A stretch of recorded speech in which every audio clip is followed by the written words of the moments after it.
Right off the bat, I just want to recognize that I know there's a lot of background noise. That's just because I'm on yet another road trip. And if you've heard any of my recent episodes, you've heard me make this same excuse that rarely do I have the time between work and outside of work life to sit down and dedicate any significant amount of time to my own endeavors. So I take the time where I can, when I can get it, no matter how it affects the quality of my output. I'm trying to own that these days instead of comparing myself to people that create content for a living. This is me, this is what I do, this is how I do it. And if you're willing to stick around and take this ride with me, literally and figuratively, can't tell you how much I appreciate it.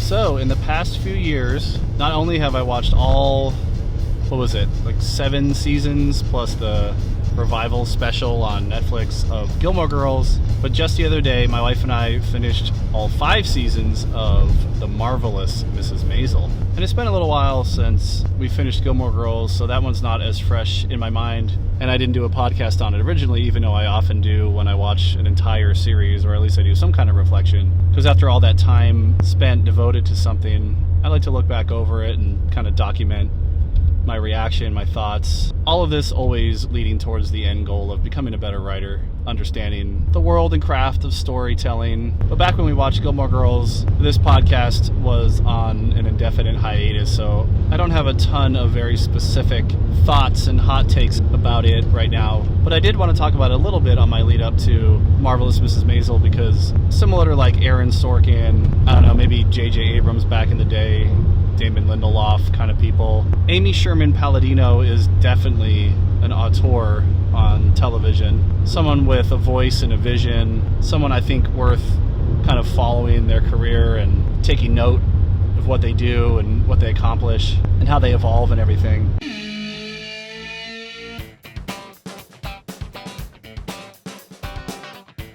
So let's dig into Gilmore Girls a little bit. This was a show I had vaguely, passively heard of back when it was first airing, which was the late 90s, early 2000s. I knew nothing about it. I didn't watch stuff like that typically, and I don't think that I am the target demographic for it, though I have met a good number of guys that have watched it, most likely with their female counterparts, just like a lot of guys watch rom-coms and things, maybe secretly enjoying them more than they think they should because they're quote-unquote forced to by their girlfriends or wives or whatever. But for me, I always love romances and rom-coms independently. But when it came to television, I was much more into just straight-up comedy, straight-up action, because, I'm a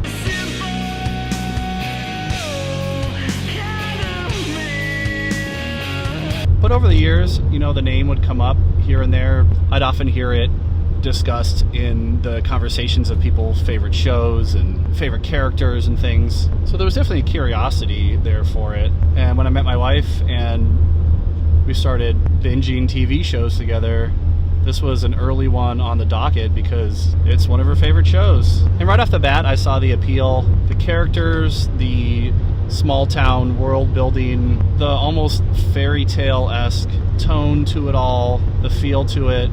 It was just very warm and cozy kind of show. It was the kind of show that I like to call like a hangout show, where you just, regardless of what's going on in the plot, if there even is any really, you just want to spend time with these characters like they're your friends. So it took a few episodes for me to kind of really get the gist of everything, get used to the relationships and the more low-level conflicts and the pretty sparse plot and plotting. But I was hooked definitely within the first half of the first season. And speaking of Aaron Sorkin, right away I definitely felt some kinship there. I don't know if it's intentional or not, but that same kind of like quick-witted, super fast-paced, snappy, sometimes you'd have to rewatch a scene several times to know what they're saying or get the whole gist of a back and forth kind of dialogue.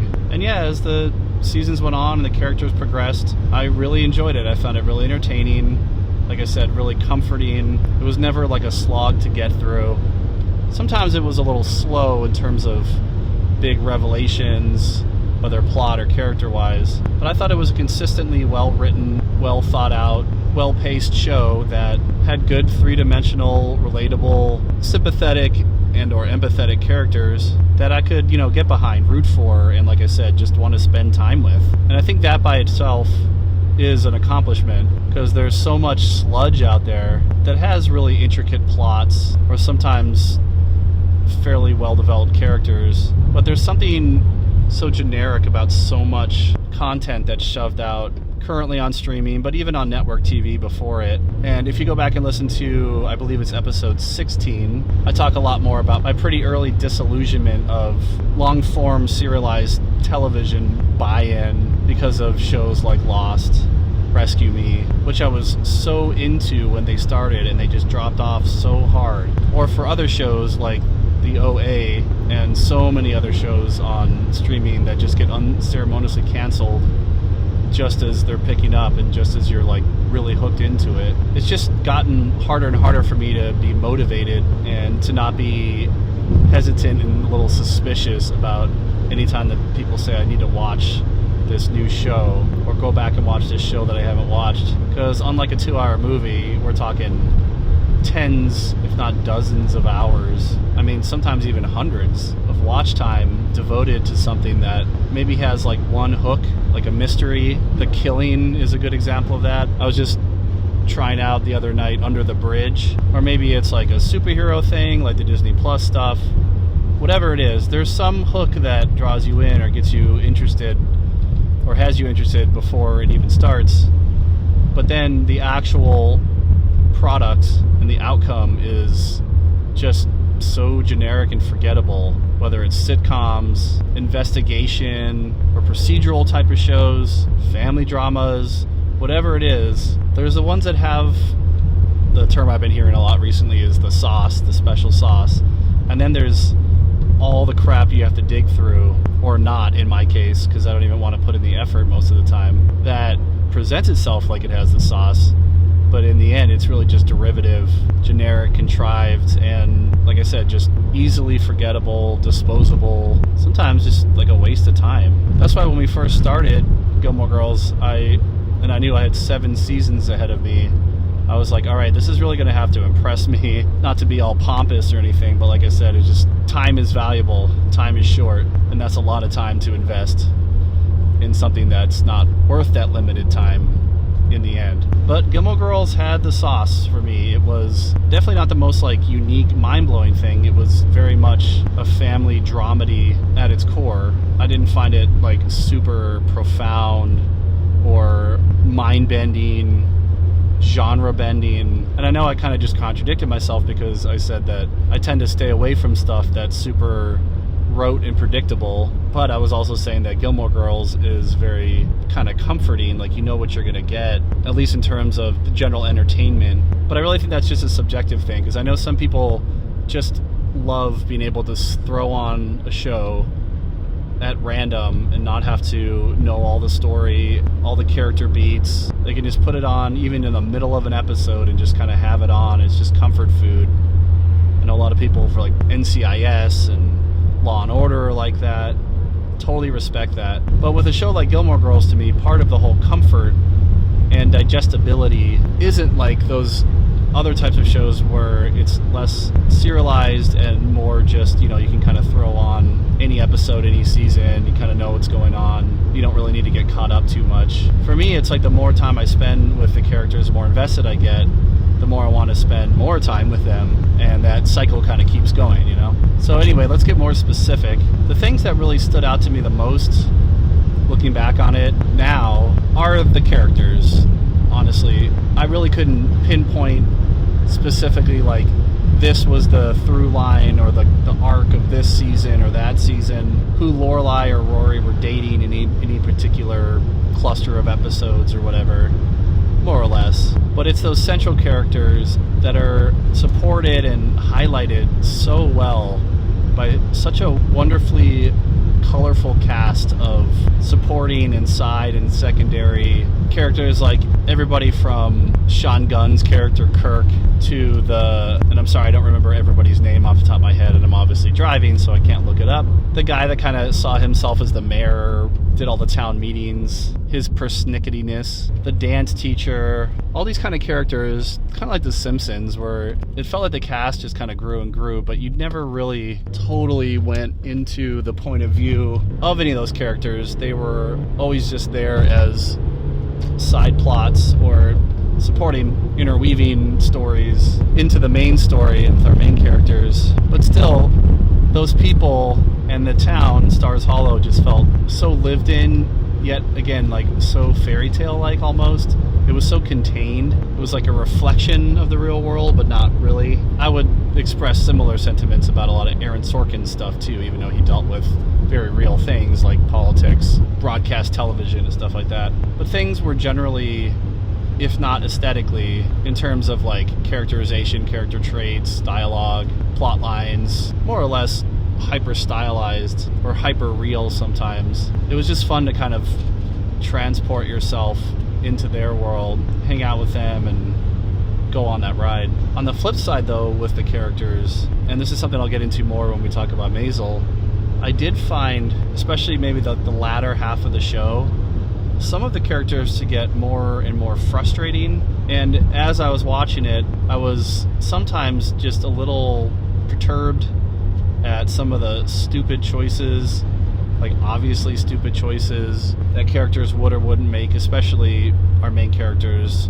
Lorelai, Rory, and Luke, and Lorelai's parents. But Lorelai's parents were always kind of positioned as like light antagonists to Lorelai, so I never saw them as full-on, like protagonists or heroes of the show in a, very simple Greek kind of sense. But all of the self-sabotaging that Lorelai, and then by extension Rory, would do with each other and their parents, grandparents, and their personal lives, after a while I felt like it was getting a little tiresome. That's why I was actually surprised when they did that revival miniseries on Netflix and Lorelai and Luke were still together. I was like, well, that's actually kind of nice and comforting to know that like Lorelai could be that consistent and committed to something. But I wasn't surprised when Rory wasn't. She was all over the place as usual. So at that point, I was kind of wondering if the show, like a lot of shows, was just kind of run out of steam a little bit,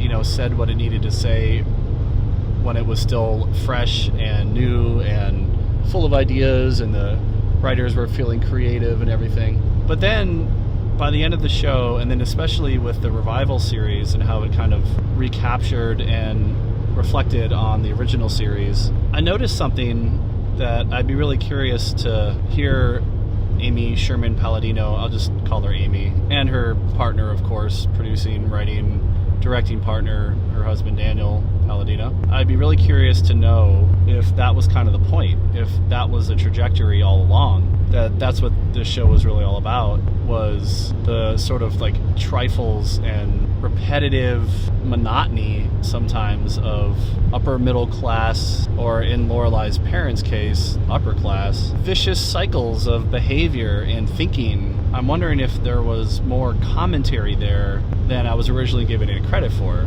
Because, and I mean, the show has been out for decades now, so, but, spoilers, I guess, because that's something you have to say.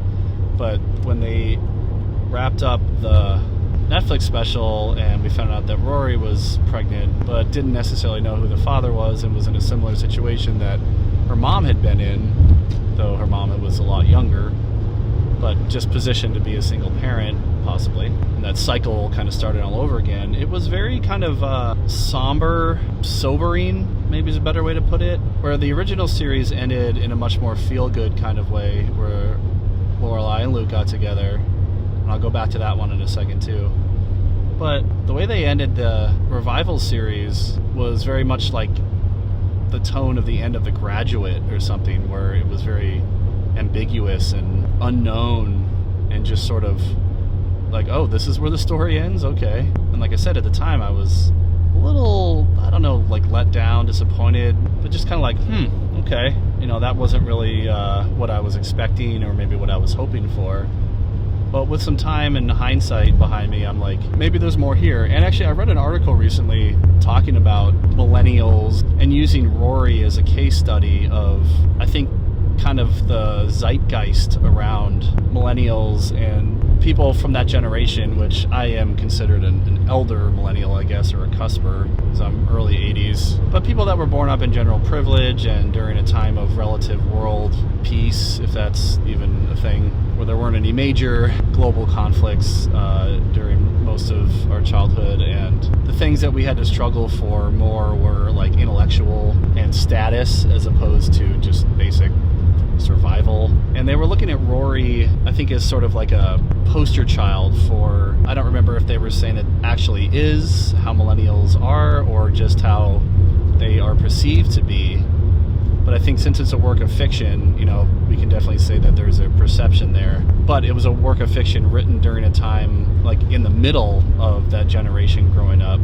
So I think it was way more current. But it's interesting that they were able to do that revival series that looks back on it too, and things got even more inconclusive and the tone got more muddied and not as hopeful. So I would never call the show cynical, but it definitely didn't always work out for everybody, and that's why I thought it was an interesting kind of fairy tale feel, because like I said, it was in such a romanticized small town community where little problems felt like big problems, but then everybody was, you know, always able to come together in some celebratory like Christmas or Easter episode or something, and things could generally be tied up with a neater little bow. But that's not ultimately how the writers decided to leave things. So I just think that's an interesting point that they were able to go back and make later on about a show that was made more kind of like in the thick of things at the time, if we're talking about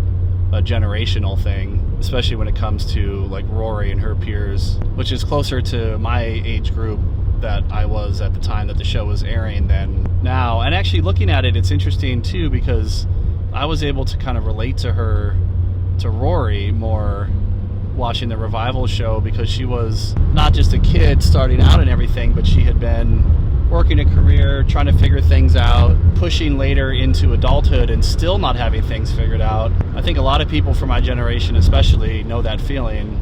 They're like, oh, I thought I would have had it all figured out by the time I turned 30. And I would have been, I don't know, out of college debt and had solid, you know, half decade at least in my career and have a family going, But things turned out to be a lot more nebulous and ambiguous than that for a lot of us. So I gotta say, I think the whole trajectory of the show had a lot more substance than maybe I recognized while I was watching it, especially because with shows like this, what you're presented with that, you know, pushes the characters and the plot forward is the human drama, not as much like the socio-political, economic, etc. commentary.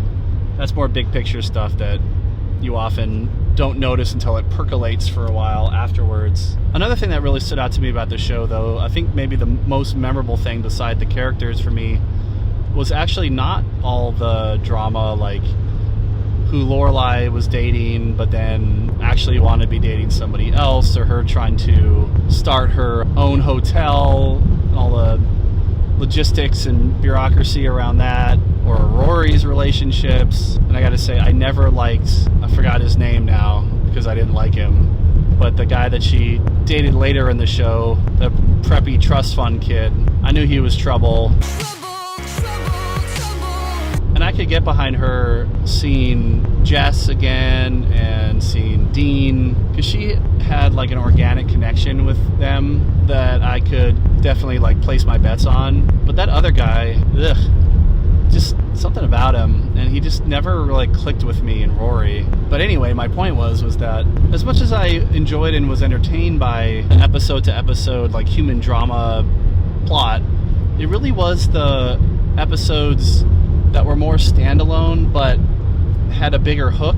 Oftentimes they would bring together the town in some way or another that I just thought were so clever and well written and memorable. For instance, there was an episode where they were putting on like a community theater, and it just involved most of the cast. And since we knew everybody so well, It was so much fun and so funny to see them in this particular situation, reacting to it, and all the drama that was going on around it. Or the one with the dance-a-thon and the coffee, or the one where there were like Easter eggs rotting all over town and Kirk was like trying to find them all. There were just so many episodes like that that kind of told their own little internalized story, and I thought just really kind of were the best example of what that show could accomplish. And since we were talking about relationships, I gotta say that I know the whole will they won't they thing is a tried and true thing, but for me personally, and my wife can attest to this, I never really saw Lorelai and Luke. For one thing, Luke was such a cantankerous, cranky, judgmental, quick to anger, a lot of times just really unlikable guy.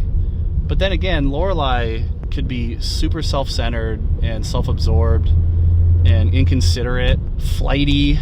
Maybe they made sense in that regard. They had a lot of negative qualities. But I always fell back on with Lorelai and was always able to stick it out with her even in her more frustrating moments and plot lines, that her dedication and commitment to being the best mom she could and being a reflective mom when she needed to stick to her guns and put her foot down, even if I didn't always agree necessarily with how she was doing it, I just really like respected and admired where she was coming from, her follow through, her resolve. And that's what really made her like a good three-dimensional character for me. I didn't always like her or agree with her, but I never felt that she was like an unlikable or definitely not underdeveloped character. And she had such an innocence and naivety sometimes, the way that she could tell that it was going to snow and how much that just satisfied her, and like so many small things that you could just really relate to on a human level. And I know that all the bickering and everything with her and Luke was the will they won't they kind of tension that we're used to from character dynamics like that. But really, I just felt like she had more chemistry with a lot of the other guys that she dated in the show. Maybe it was like the actors' chemistry that they had on screen, but definitely the writing too, especially the first guy, Max, the teacher. I always really liked him, and I felt that he just really didn't deserve how things ended. But my wife kept saying, just hang in there, you'll see how they bring it together. And I gotta say that when Luke and Lorelai finally did tear the Band-Aid off and like go for it, it was like, well, all right, it's about time. And at that point, it worked for me. I was cool with it. It wasn't my first choice. And then, like I said, the fact that they kept the relationship going, but it evolved during that gap of time between the end of the show and the revival show, that just made the relationship all that much more believable and relatable to me. And I know I haven't mentioned the other kind of main characters, Lorelai's parents, really, but I don't have a ton to say about them. I always thought that they were incredibly obnoxious, pompous, pretentious, stuck-up people, but I know that that's what they were supposed to be. But then there were always little glimpses of their true humanity and how much they did love their daughter and their granddaughter, and all that stuff was very humanizing for them. And I really did appreciate how they were never full-on villains. They were never like evil, or they were never demonized or vilified unnecessarily. Everything that they did, you could understand their motivations even if you didn't agree with it. But any storylines that revolved more around them were never the ones that I was most interested in, just because, like I said, I just didn't like spending time with them, especially on their own, as much as I did with the Stars Hollow people. And I'm sure that was intentional, but it was also effective. So all in all, amazing show, really, really well done. I enjoyed it from beginning to end, and I'd be totally open to watching it again, especially, like I said, now that there's been a revisit to it that helped contextualize or bring together some of the bigger themes and ideas that couldn't be completely explored in the original show because, you know, it was in that present and it didn't have the hindsight that the revived show did. But other than the show itself, the creative team of Amy and Daniel Palladino, I felt were like really just forces to be reckoned with. And I was really curious if they had done anything else, because I know that Gilmore Girls was a really big hit and had a lasting impact.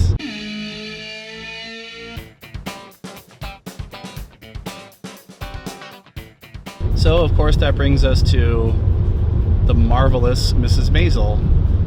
And I know that there was another one in between, Bunheads, but we haven't gotten to that one yet. So I only have these two shows to compare right now. But I think I've seen enough to be able to discuss the Palladinos' work as auteurs. And I'd heard about Maisel while it was airing. I think the 5th season just aired last year. I heard that it was getting a lot of buzz and that, was winning Emmys. But what I didn't know at the time was that it was the Palladinos' next show, or subsequent show. So I remember my wife had recommended it to me a couple times while we were wrapping up one show. We're like, hey, what should we watch next? She was like, oh, you might like this Maisel show. And I was like, yeah, maybe. But there was usually something more prominent on our queue that I was more ready to dive into at the time. But when it finally hit me fully, because I'm sure that my wife told me, if not had read in other places or whatever, that it was the Palladinos show, I was finally like, okay, let's do this. And right away, I was definitely hooked. I definitely saw the common threads and similarities and the fingerprints of the Palladinos on the show, with the snappy dialogue, of course, and the somewhat, best word I can think of is hyper stylized or a little bit larger than life characters. Even though the show in a lot of ways was very grounded and had a certain grit to it because it was, in the big city. It wasn't on all the same, sets and sound stages or outside sets where you could see the Southern California mountains in the background of the Connecticut Stars Hollow, where you had to kind of suspend your disbelief with that. This was very, very much New York and a love letter to New York. And New York, it just has that fast-paced, bleary-eyed, dirty, smelly, hot or freezing grit to it. And with that, for the characters to kind of stand out against that backdrop, they had to be a little bit intense and larger than life. And yet, just like Gilmore Girls, it dealt with a lot of very relatable and timeless character drama. But what really stood out to me right away about it was how much the comedy and the humor were amped up from Gilmore Girls. Gilmore Girls was always very amusing, and it had some really, really funny moments, but I don't think I ever guffawed as intensely or as consistently as I did with Maisel from the get-go. Maisel was freaking hilarious. Now this made perfect sense, of course, because the show was about, at least partially, stand-up. So if it wasn't funny, that would be really concerning. But I feel like I've seen more stuff that has to do with either stand-up comedians in a narrative kind of setting, or people that are kind of translating their stuff into a show. I think of Louis back on FX. I think it is a difficult thing to either take the content of stand-up or a character that is a stand-up and make a serialized show about them, because like we saw with Louis, for instance, it was so just dark and cynical. And I know that's what the underlying tone of his content is, but the thing about stand-up itself, no matter how dark it gets, it's usually presented in a way that's just insanely, hilariously, can't help but laugh out loud at kind of material. But in a narrative sense, it's just a completely different way of looking at this stuff. And when you try to dramatize these things, even if it is funny, it's usually kind of, not at the same time. People that it worked really well for were masters of their craft, like Jim Carrey, going over to do things like Ace Ventura. He just took all of his insane physical comedy, put it into a character, but it needed a good plot and story, and it was, to me, one of the best comedies ever because of that. But then you have other people that are almost equally just super physical and insane on stage. They're really good performers, but it just doesn't translate as well to a narrative. Like Dane Cook's comedy, I know people don't like Dane Cook anymore, but I was really into him at the time. I definitely have not been as interested to revisit his stuff in the years since, because it was kind of a time and place thing. But I just think of how physical and manic he was on stage, and then the characters that he would play, especially in stuff that was more inspired by his actual stand-up, like My Best Friend's Girl, he still really kind of downplayed himself as opposed to the character that he played on stage. Now I know this isn't a one-for-one comparison, because Maisel is a fictionalized character. But I thought they did an absolutely brilliant job of doing that thing that is really hard line to walk, of making a show and a story about the inner workings of something. And again, I'm looking back at Aaron Sorkin because he was a master at this too. But making that actually like entertaining, because they say like you don't want to know how the sausage is made. Usually things, even that seem exciting, like being a musician or being a politician or a stand-up comic, for instance, any kind of performance, anything that involves an audience, most of the time you're not actually doing that thing. You're just preparing for it or waiting for it to happen, and then there's that small explosion where it all comes together and it all makes sense and it's all worth it. But most of the time it's very mundane and rote, and there's a lot of bureaucracy, there's a lot of politics. Really not that much fun to dramatize, or not that easy to dramatize. So I thought it was really smart that they upheld the core of this being about a comedian by actually making it funny, but also balancing that with a lot of really good, solid, relatable human drama. The difference between this and Gilmore Girls, though, was that I felt like this was, for the most part, dialed up to 11. Where Gilmore Girls was, even though it had a more fairy tale-like feel to it, the people and their situations felt relatively smaller, contained, and relatable. But everything that happened in Maisel, even though some of it did happen because it was based on some real people, and they definitely took inspiration and influence from real situations and that time period and everything, the characters themselves were really dialed up, but so was their situations and how they reacted to them. Everything was a little bit extra and more intense than Gilmore Girls. And I'm not going to compare and contrast every little thing and aspect about this to Gilmore Girls. It's not the point of this. But I am looking at the evolution of Palladino's writing and directing, and I just feel like Gilmore Girls, very different show, for sure.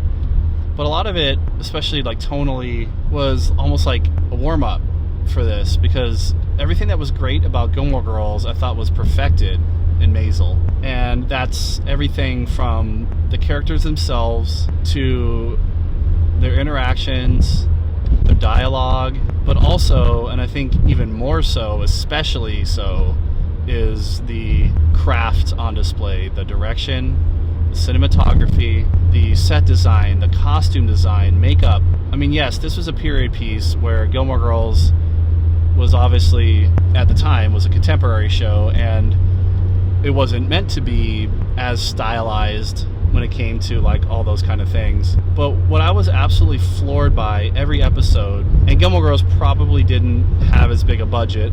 Every Maisel episode felt like it had the budget of a movie. At least it was presented like that. It came across like that, whereas Gilmore Girls felt more like a TV show.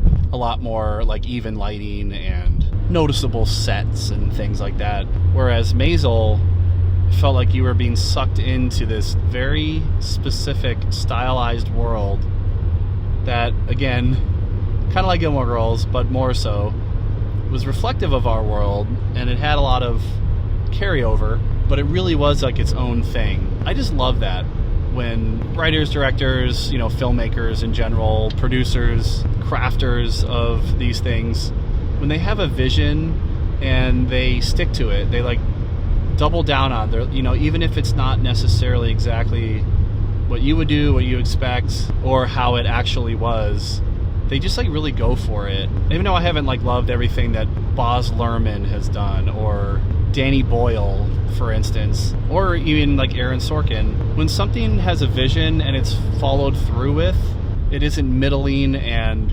sometimes what it is, and then sometimes it seems like they're kind of trying to like play both sides, or it loses focus. To me, that's really what does kind of define an auteur versus just, a director for hire or whatever, generalizing here. And then there's people that just kind of, I don't know if it's they lose inspiration or they lose vision or whatever it is, but then they're people that have such a strong aesthetic and a strong feel, and you just know it's their thing without even knowing anything else about it.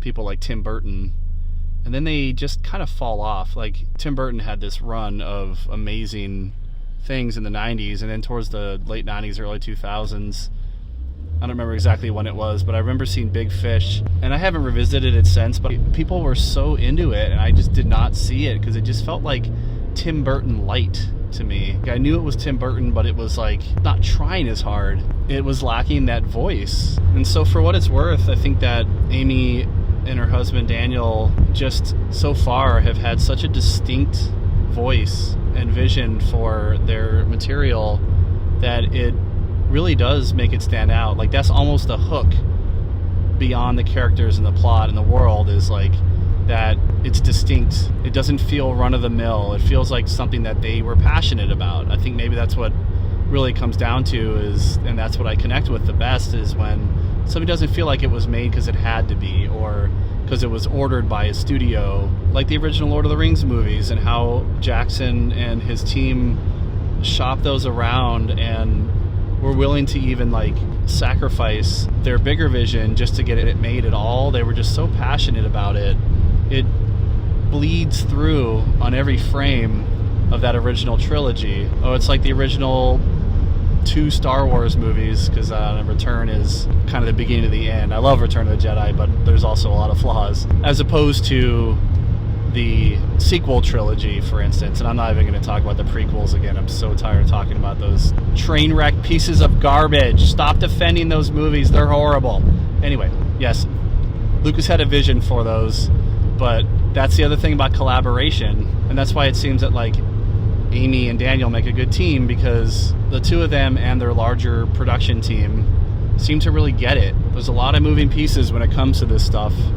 It's very multifactorial. So when nobody is willing or able to say, no, that's not a good idea, or why would you make that decision, then you get stuff like the prequels, which has a vision, has a voice, but it felt passionless. I don't know what to say. People are always saying, like, well, at least it had... See, I said I wasn't going to say it. Now I am. But I think it's a good counterpoint to why I connected so well with Maisel, and it had such an impact on me, as opposed to like the prequels, even though they're both made by auteur filmmakers, essentially. It felt like Lucas was just so far up his own derriere that, yeah, he had a vision and he had a voice, but it did not come across on screen. And I think that's, in such a large-scale art form like this, you need other people that are also passionate about it to help wield and refine that original voice and vision. Otherwise, it's just super indulgent and can come out lacking, like the prequels did, as opposed to Maisel, where I felt like everything was gone over with a fine-tooth comb, but not in the like studio mandate interference kind of way, like with the later Star Wars output, for instance. I felt like the people that were combing through all the aspects, from the writing to the blocking to the choreography, the hair and makeup and the set design, the costumes and all that stuff, it seemed like they were pretty obviously unified in that vision and that passion, and it really shone through. Honestly, a lot of times while I was watching Maisel, I was a little surprised that this was the same team that made Gilmore Girls, because as much as I enjoyed Gilmore Girls, it was definitely rough around the edges, and it was a little unrefined. And sometimes it did feel a little, I don't mean it in a pejorative way, but it was a little crude and cheap feeling, budgets aside, whereas Maisel just felt so well crafted. It's like when a band puts out a first album and it's like okay, and you're like, yeah, okay, I can see where they're maybe going with this, and then their next album is mind-blowingly good on every level and better than anything that they came before. Like, there was no evolution, it just went from okay to incredible. I think about like Brand New and their first album, Your Favorite Weapon, and then their second album, Deja and Tendu. Everything from the production to the songwriting to the performances was just like on a totally another level. It almost doesn't sound like the same band. Or going from Blink's Dude Ranch to Enema of the State. It's not just that they had like a bigger budget and more fine-tuned production value. Everything was better, songwriting especially. Whereas some bands have been consistently good, but their production has just gotten a little bit better over time. Like Alkaline Trio's first couple albums were pretty raw. And then as they got bigger record deals and bigger fan base, their stuff just sounded better, but their songs were generally similarly good, solid. Anyway, enough of that analogy. Back to TV. Let's talk specifically about the show's characters and story a little bit before we get back into the big picture stuff, because that's really what inspired me to make an episode about Amy Sherman-Palladino and her work that I've experienced from her so far, is the bigger takeaways. Because in the show itself, I often found that the stand-up aspect of it felt like sometimes more of an afterthought, and the bigger plots were just around Midge and her relationship falling apart, and then the aftermath of that, and her relationship with her parents, but especially, of course, her relationship with Susie. But there were, like, 2, maybe 3 seasons worth of just trying to get there, where I felt like maybe as my own expectations were at fault. And this isn't like a criticism necessarily, it was just sort of a story trajectory thing that I was a little unsure about where it was going. Was after a couple seasons of her playing the gaslight and not really getting anywhere with it, I was never over it, never like, oh, this is just getting redundant. But I was kind of like, okay, how long are we going to just be, in this middling area where she's wants to do it, but then sometimes talks herself out of it, and, is a lot of it's like in her internal struggle, but then when she has a good night, like, it doesn't really lead anywhere. And I was just kind of wondering, in terms of like bigger season stuff, like with other shows, with Lost, for instance, or Stranger Things, it's like there's those big unanswered questions that are the thrust of the through line of the stories, like, are they going to get off the island, or what's going to happen with 11, stuff like that. Whereas I thought like the big kind of plot thrust from the beginning with Maisel was, what is her career as a stand-up comedian going to look like? And for more than half of the show, she didn't have one. So we spent a lot of our time, most of our time, with the more, what I kind of felt were like side character drama and or comedy stories, sometimes both, and we'll get back to that in a second. But it really wasn't until that last season where I saw what they were doing, but we'll come back to last season in a minute too. My point is just that plot-wise, that wasn't the big draw for me. I was never like, oh my gosh, how is Midge going to solve this issue with, working at the department store, or when she and Susie get into a fight, like, what does it really matter?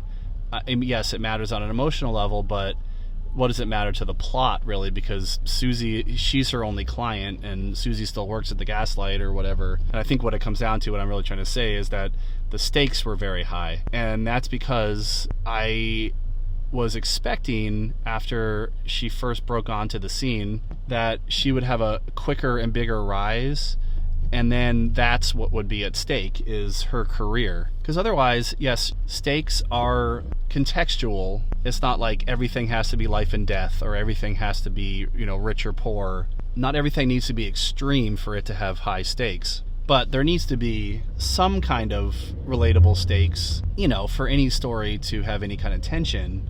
And a lot of the times in the show, I wasn't feeling a lot of tension other than more interpersonal, which was fine, and it worked well for the show, but it was to me pretty low stakes. And then looking back at Gilmore Girls, I realized it was very similar.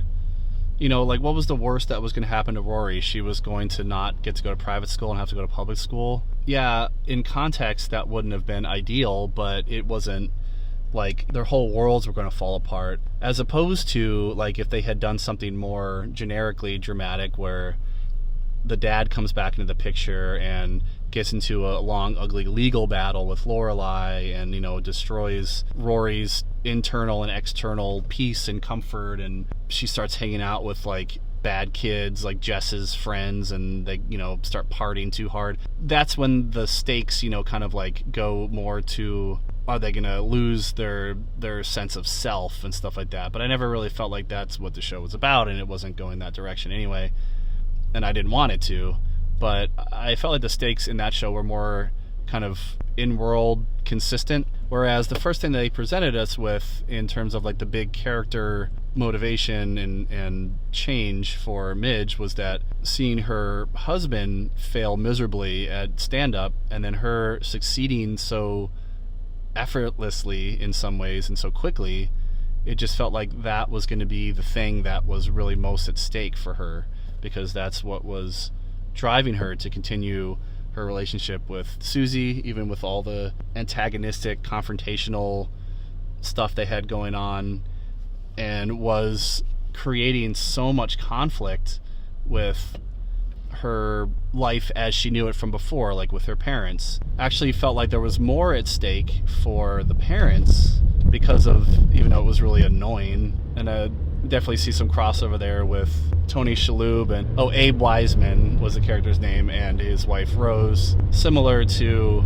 the parents in Gilmore Girls, where the more poor choices that their kids made, or at least choices that weren't becoming of the lifestyle that they were brought up in, the well-to-do, very scrutinized, very precarious social circle kind of lifestyle, when that reflected badly on them, there was a lot at stake for them, in context of like their characters and the world that they exist in. But for Midge, I didn't really see what was at stake for her for either becoming or not becoming a comedian, because she definitely had more important things going on. For one, she had children. So to put herself in a position where she would be, potentially on the road, which they did deal with later on in the show, or, working nights, I never felt like they got too deep into how it affected her as a mother and how that affected the children, even though they were definitely like a big consistent part of the story, more or less. Sometimes I was like,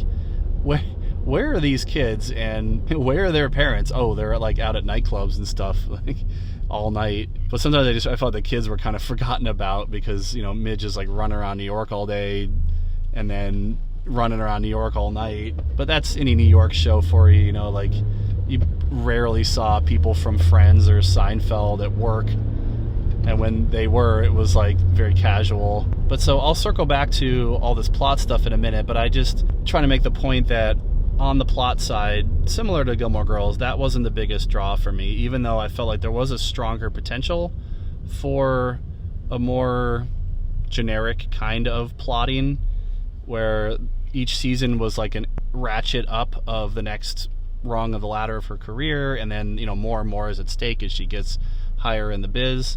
They didn't go that route, and I think that's really interesting, and it definitely broke the mold and the expectation that I had going into it, and from what I just thought it was going to be from the setup of the first few episodes. But as I was in the middle of the show and I was just getting through it, I was enjoying it moment to moment. It was so funny, just so funny, but the drama never hit home as hard as it did in Gilmore Girls, and I think a lot of that was because I wasn't clear on what there really was at stake for any of these characters, especially Midge. But on the character front, oh my god, I don't know how they did this, how they created these very, in a lot of ways, normal, typical, relatable, sympathetic, empathetic New Yorkers that, like Gilmore Girls, came from relative wealth, luxury, and comfort, but they still grounded them in enough relatable situations and dynamics that they never felt like caricatures of, the type of people that you might think of if somebody described those characters to you, out of context.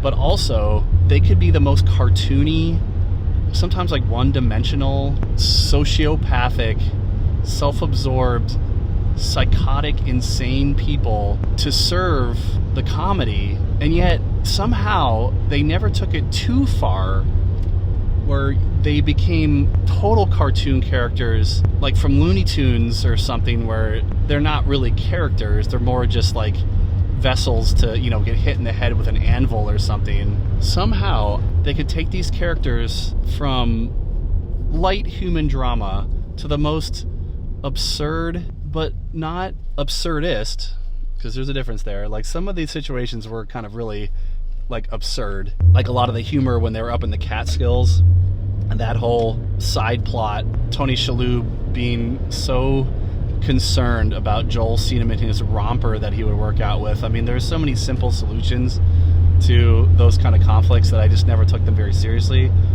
But the fact that Tony Shalhoub was so dedicated and fearful of that situation, it became believable, even though just talking about it now, it sounds like totally absurd. But absurdist, of course, would be like if it went to some place that doesn't really make any sense, that's just there for the momentary shock value, or, like jingly keys, loud noise, just something stupid and funny.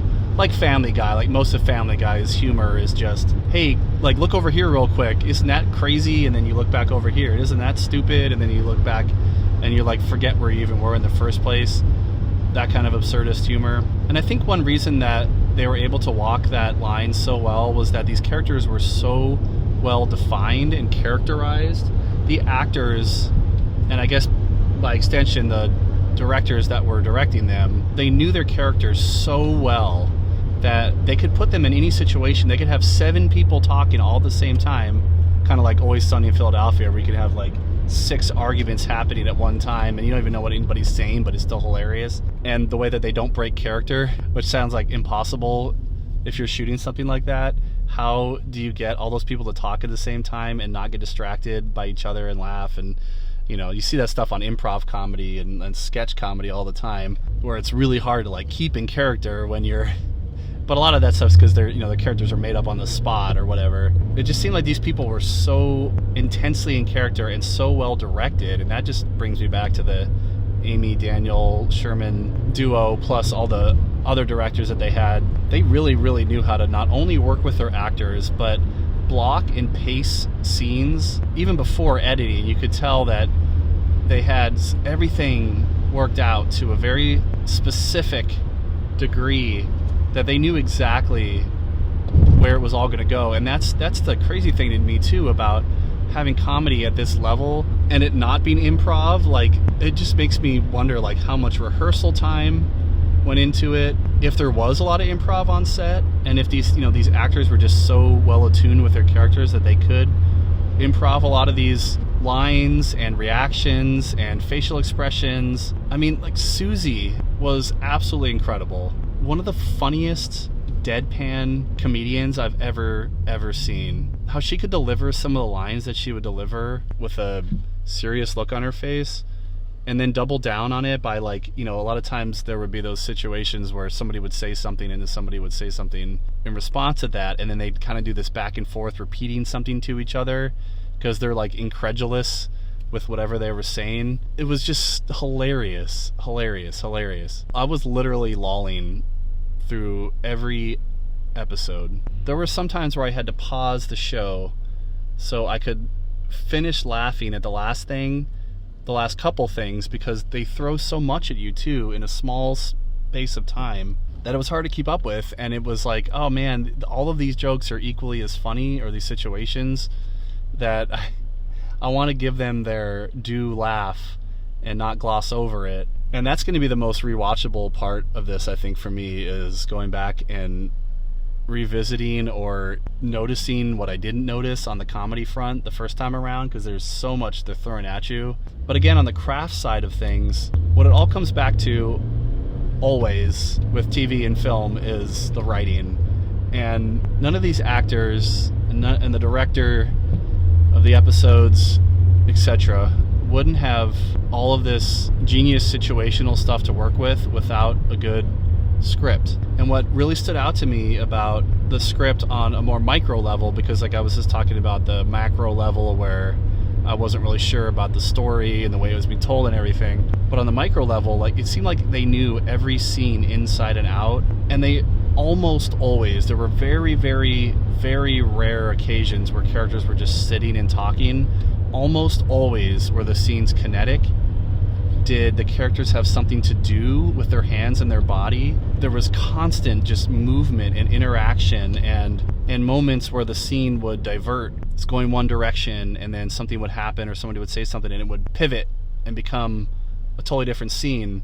And it was just so fast-paced in that regard that most of the time I really didn't care about what the bigger plot trajectory was or like what was going to happen next, because I was so enthralled with the craft of the scenes I really can't recall even like Aaron Sorkin level stuff, because a lot of that still was people just sitting around or walking and talking, even though it was really interesting and the camera work was good and everything. This was on a whole nother level. This was some of the most brilliant, like, synergy, love to hate that word, of all the different aspects of craft coming together in an almost immaculate way that I can think of right now. And I gotta say, that's another big hesitancy for me about television especially, but it's a big epidemic in movies too, where directors forget, writers forget, that when you have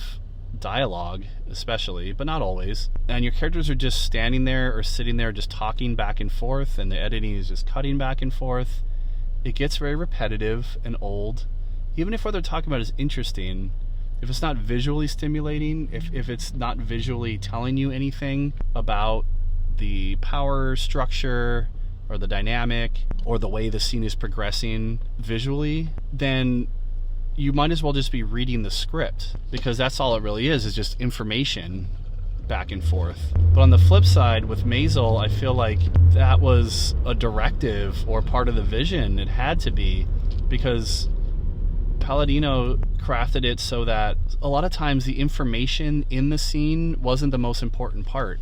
A lot of times it was pretty, not that it wasn't important necessarily, but it was pretty low stakes, maybe somewhat inconsequential kind of stuff, just small petty things like an argument, or, you know, Midge trying to get her mom to watch the kids, but the mom's obsessed with some social thing she's got going on, whatever it was. But there was so much more going on every level, from the blocking, the camera work. The cameras were always moving and dollying. There was so much smooth camera movement, but also motivations. There were, most of the time, I started to notice this after a few episodes, that in any given scene with more than one character, there were usually multiple motivations and goals inside that one scene. Because, you know, in a lot of scenes, character walks into a room, they want something from somebody, the other person just, you know, happens to be available to give them their time and attention or not, and they just don't want them there,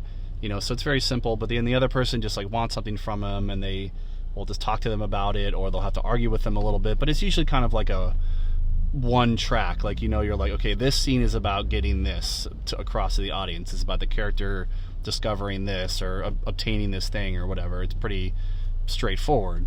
But scenes would start like that in Maisel, but then usually the characters were involved in multiple things, or they would have completely different and opposing goals inside that scene or sequence, and there was so much going on. It fostered so much creativity from everybody involved, from the writing to the actors to the set design, and it just made it so engaging, because you're like, well, this person wants that, but this person wants something completely different, not related, but this other person is confused by what they want, and then they're trying to da-da-da, and it was just like this interweaving, intricate web of motivations, but it never felt like convoluted, like a crime drama or something, or mystery. It was usually pretty simple stuff, but it was all so well balanced and played off each other that it made every moment just so freaking entertaining, because it usually led or revolved around some incredibly funny thing going on. And then that thing would get paid off at the end of the scene. A lot of times you didn't even see it coming, whereas something would be introduced or set up early on in the scene, and then the scene would take a whole bunch of different directions, and then it would come back around and end on that thing coming back into play, but in a totally unexpected way, and it would just kill me, and I'd have to stop the show and just sit there and laugh until my gut hurt, and I could catch my breath before I was like, all right, now we can move on to the next scene. Now I've got energy again. I can do this all over again.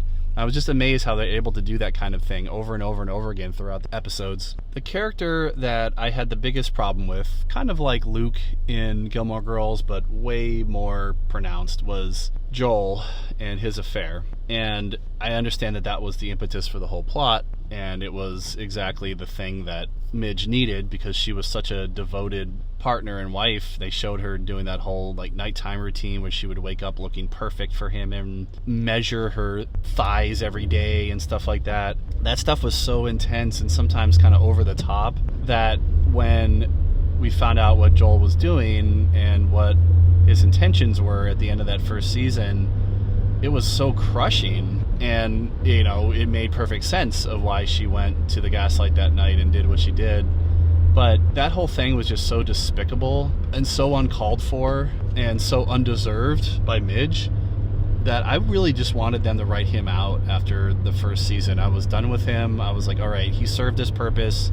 Forget this guy. And then as I saw that they were going to keep going back to him, and not only that, but like ramping up his character and giving him more screen time, for a while I was really frustrated. I told my wife a couple times, I was like, I don't know if I can keep watching this show with this guy in it, because he was just the slimiest, annoying, disingenuous jerk. And like I said, I was never the biggest Luke fan either, even though a lot of times I totally agreed with him and his, you know, like boomer mentality about get off my lawn kind of stuff. Maybe that's why I didn't like him, because he reminded me of me in some ways. Oh man, but not the case in Joel's case. Joel sucked, and I was just really, really over him, and I had no hope at all that they could ever redeem him. So the more that they kept giving to him, I was like just suffering through a lot of his stuff. And unlike Gilmore Girls, where Lorelei's parents were more reserved in a lot of ways, Abe and Rose, even though they were played amazingly, Tony Shalhoub, after all his success with like Monk and stuff, I was surprised to see him in the show that much. I thought he'd be more of a bit part, but he was such a prominent character, and he was so amazing.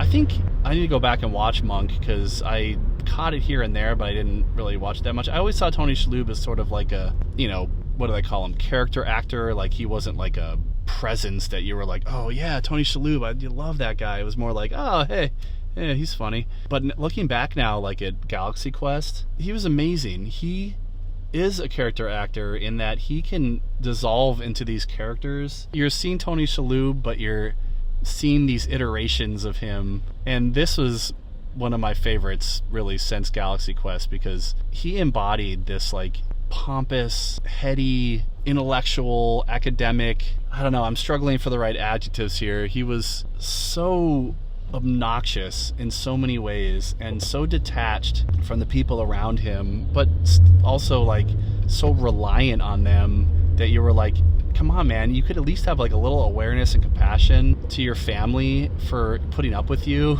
even though yes, you're supporting them financially. So like when he quit Columbia, I was so disappointed in him, because you know, he was the breadwinner, and especially during that time period, like that was a thing. It wasn't as common, from what I understand, you know, for men to take the more passionate and lower pay route to discovering themselves in their life. They were supposed to be, you know, taking care of their family, and he was doing that, but it like, I understood it wore him down and everything, but he was such a jerk to his students. Yeah, maybe they didn't live up to his standards or expectations, but the like bright-eyed, bushy-tailed undergrads that were just trying to please him and earn his validation, and he was just so above all of it.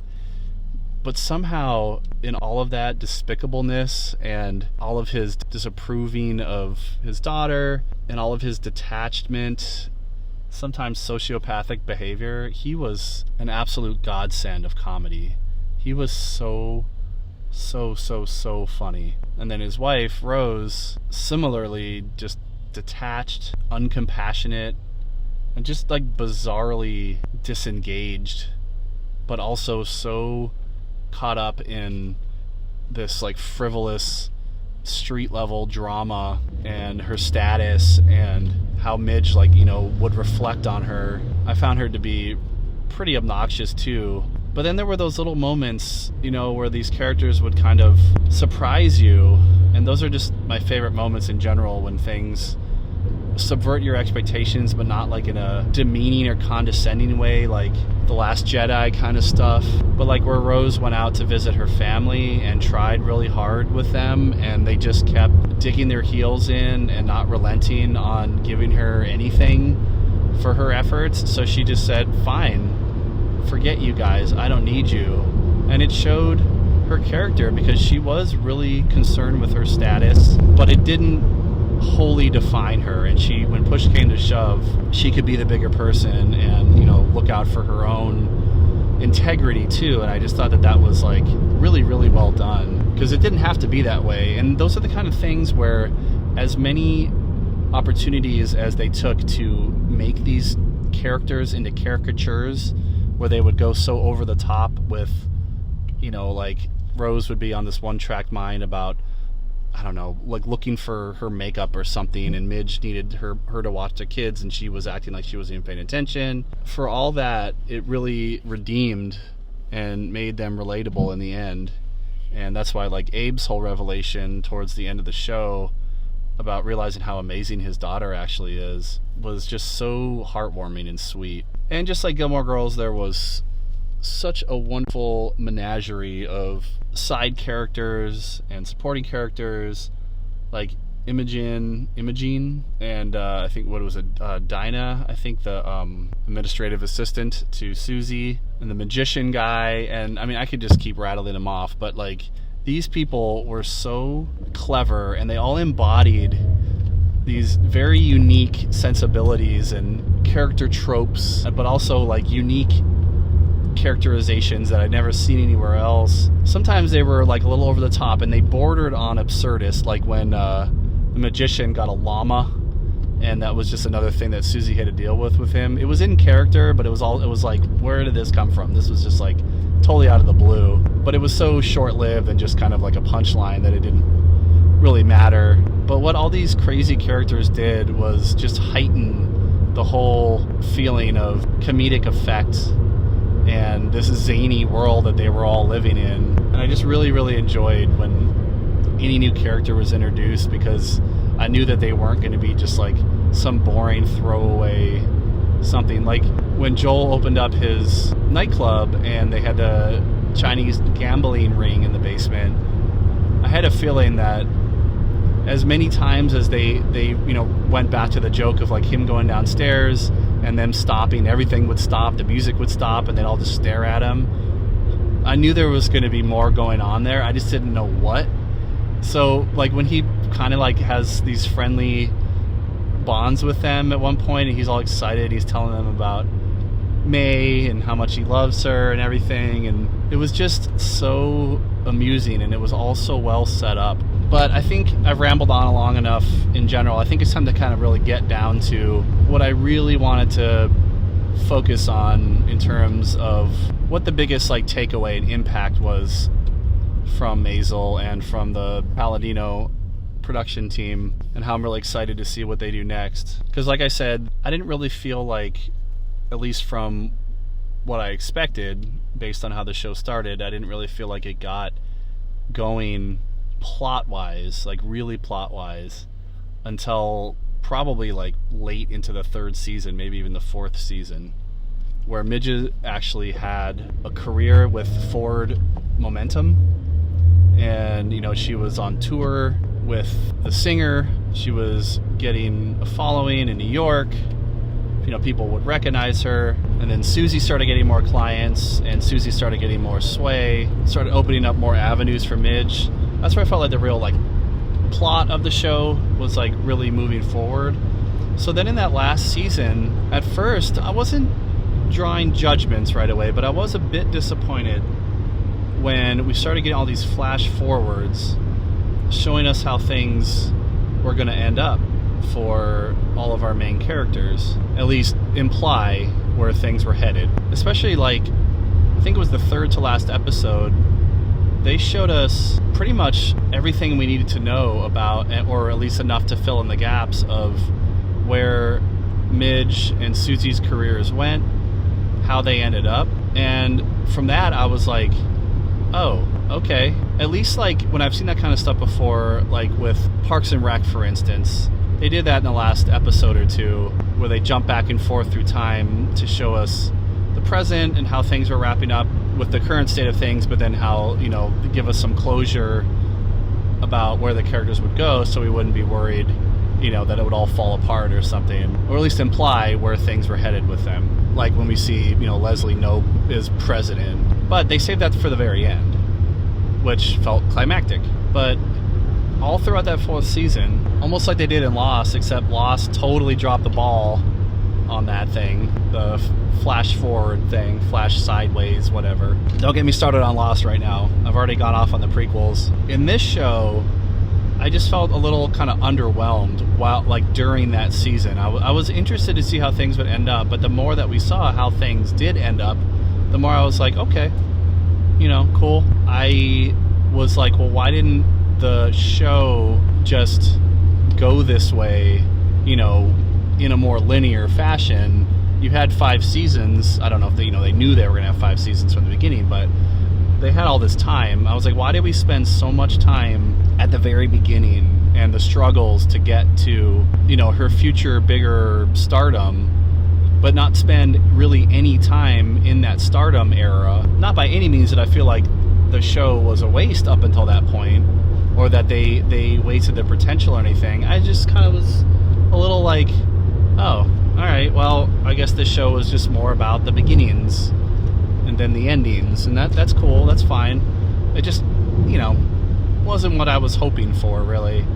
But I wasn't judging it negatively on that. It was just my knee-jerk reaction while watching the season. But then that last episode happened, and with how amazing or marvelous this show was in every other aspect all the way through, I should have known that Amy Palladino knew what she was doing. And I trusted that she was taking us somewhere. I just couldn't see the forest for the trees at the time. I just didn't know where she was taking me, and I had a hard time imagining it being more substantial than what we'd already seen. I was like, okay, so we know how she got started and we know where she ended up. What more is there to say about that? We knew that she was going to get on the Gordon Ford show at some point. We knew that was going to happen. They told us as much earlier in the season. So I was just like, oh, okay, they're doing that thing where they flash forward, or like a lot of shows and movies will start with showing us the ending first, and then they're like 24 hours earlier or whatever, and we see how it led up to that. I thought that's kind of what they were doing. They were like just giving us where we're going and creating a little mystery and then just filling in the blanks. And they did do that, but brilliantly, amazingly, miraculously, marvelously, they did 2 of the hardest things, I think, that you could do with telling a story in general, but especially something that was already 5 seasons in, and we thought we already kind of knew everything we needed to know about these characters and their motivations and everything. Was that one thing they did was they used her Gordon Ford performance to tie up all this plot that had been moving in a lot of different directions, and how it all came together because everybody was so excited for her after all of the bated breath and hesitancy and criticism on her part for, just being a comedian and being a woman comedian, and being a mother and a wife, and all the expectations around all that. Plot-wise, they just brought it all together, and it was really sweet. I loved how her parents and her former in-laws were just like head over heels excited for her, and they really finally validated her and saw the value in what she was doing, especially her former in-laws who were so vocal about not even humoring her for a second, or taking her seriously at all, that she could be doing this. And then being in the front row cheering for her was just plot-wise so sweet, but it was also a huge emotional payoff, and I just couldn't believe it. What an emotional payoff it was after 5 seasons of her trying to get to this point, and then getting to that point, but then having already shown us what happens after that point. I couldn't see at the time during the middle of the season how in the world we could have any kind of actual emotional payoff to that. I think that's what felt the most disappointing and anticlimactic for me was that I knew what was going to happen, but because I knew what happened after, I was like, there's no way that I'm going to be emotionally satisfied by this. And somehow they crafted it that I was, and I think part of it was because it wasn't her being on the show that was the real climax. It was her doing it her way, just like she started, and showing everybody, taking the reins of the situation, showing her parents, showing Gordon Ford, showing the rest of the world that was watching that this is who she was and what she was meant for, and that she's good at it. And I just was like, wow. I mean, talk about playing the long game. Like, this show was all leading up to that moment, and everything, looking back now, everything that they did, all of the time that I felt was a little bit meandering or repetitive about her, like, you know, stops and starts with her career and Susie. It was all leading up to this one moment, and it all came together in this like a beautiful, amazing climax on a plot and character and emotional level. It was brilliant. It was absolutely brilliant. The writing was impeccable. So looking back now, I wouldn't change a thing. At the time, I had concerns. But the bigger thing, though, after all that nitty-gritty was tied up, was what she actually said in her somewhat riffed stand-up monologue, her 4 minutes. I think it was meant to come across as somewhat improv, which she realized earlier in the show that that's what she was best at. Well, that's when she was the most authentic and connected with people, when she kind of went off the cuff and was just herself in that context. But when she got to the part about talking about stand-up and what it was to her and how everything around her was just fodder for her stand-up, that few lines of dialogue gave context to why they showed us all the flash forwards and what it all meant. Because honestly, at the time, I was just like, oh, okay, so they're just showing us, you know, like how her kids are neurotic and, you know, how things went with Joel, and they did the thing that I love the most about subversive storytelling. And if you go back and listen to a recent episode I did about like Barbie and satires, I think Maisel is at the same level of cleverness and subversion as Barbie, and a lot of my favorite satires that you can hear about on that episode, where, though I don't think that Maisel is a satire, I think it's more of a commentary. Everything that Midge said about how her life led up to her being a comedian, and then how basically, like, to keep doing that, her only choice was to keep using all of those experiences as fodder for jokes. Like a fortune teller, she could tell, even at that early point in her career, what the rest of her life was going to look like. She was so intuitive. And I gotta say, though, by the end, I really didn't like her very much. The character, I mean. Once she realized and admitted publicly that everything around her, from her kids to her failed marriage and her parents and friends, manager, everything around her was just fodder for jokes, and that's what it is to be a comedian, an observational comedian. You can apply that to most stand-ups and how they talk smack about their families and their friends and their experiences, and, you know, underneath it all, it's all very humorous, but it's also like really cynical and dark and subversive, because you can't really take anything seriously. It's all a joke. So we see why, like, her children became so neurotic and had barely a relationship with her. She saw her position as a mother as fodder for comedy. She couldn't take it too seriously because she'd be going out and joking about it on stage later that night. I think it's a very interesting lens to look at things, and some of our most famous and, like, formerly beloved comedians, not going to name any names right now, but there's been a lot of, you know, upset in the past several years in the stand-up comedy world. So I don't think at all that they were trying to make it out to be that Midge was like a bad person or an uncaring person or an uncompassionate person. I just think that she was a professional, and she was an artist, and she understood, at least by the time she got on the Gordon Ford show, that if she really wanted to make this happen, which she said she did, she wanted it all. She wanted a bigger than life career. She wanted to experience everything. She wanted her life to be experiences, not relationships. It's like she had tried that and didn't work. I'm not saying that I agree with that. In some ways, I find that to be really sad, but I think that was kind of the point. I think this was a really, really clever look at what it means to be an artist and a performer at that level. Somebody that's like a true star and celebrity, and now we call them influencers and stuff. People that leave that kind of mark are often very isolated, sad, lonely.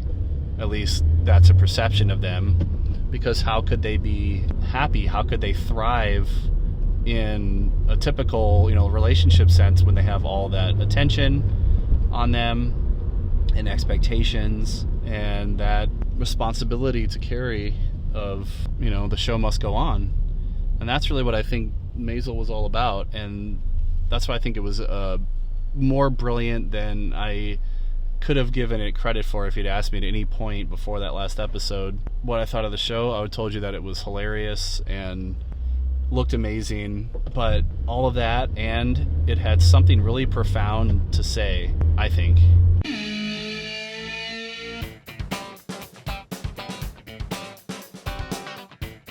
That makes me just respect and value Amy and Daniel Palladino that much more, and makes me really excited to see what they work on next. The last thing I want to mention is that I really wish and I hope that they would get into film. I understand why some people that work in the industry prefer more longer form television than movies for a lot of different reasons, but largely because they just have a bigger and longer canvas to paint on than a film, or even a film series. And there's probably, I would assume, because it seemed like Maisel had a pretty big budget, but scale-wise, project-wise, most TV shows, except for like if you're Disney Plus, that seems to be like a whole nother level of insane budget bloat and excess. But TV in general tends to be a smaller operation to a relative degree to film.